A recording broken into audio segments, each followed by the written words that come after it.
পর্বত আরোহীদের মতো ছুটছেন প্রতিযোগীরা। উঁচু এই স্তম্ভের পুরোটাই তৈরি করা হয়েছে পাউরুটি দিয়ে। হংকংয়ের চেং চাও দ্বীপে ৯,০০০ পাউরুটি দিয়ে তৈরি করা হয় এই টাওয়ার। ৩ মিনিটের মধ্যে টাওয়ারের চূড়ায় উঠে ব্যাগ ভর্তি করে যে যত বেশি রুটি নিয়ে আসবেন সেই হবেন প্রতিযোগিতার বিজয়ী। আয়োজকদের বিশ্বাস, যে যত বেশি রুটি সংগ্রহ করবে তার পরিবার ততই সমৃদ্ধ হবে। চলতি বছর প্রতিযোগিতায় ছেলে একক বিভাগে প্রথম হয়ে বান কিংয়ের শিরোপা জিতে নেন জ্যানেক কুং, আর নারী এককে বান কুইন নির্বাচিত হন কোক কা মিংকে। 其實我都好緊張嘅。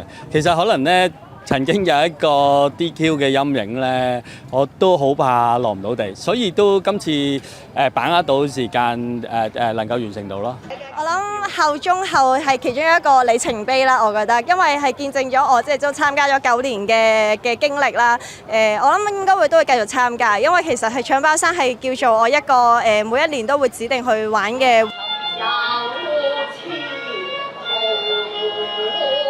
বান প্রতিযোগিতার পাশাপাশি উৎসবে তুলে ধরা হয় হংকংয়ের ইতিহাস ও ঐতিহ্য।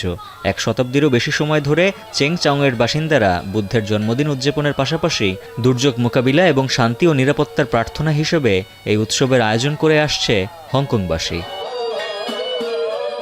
উজ্জ্বল হাফিজ, এখন বিশ্ব।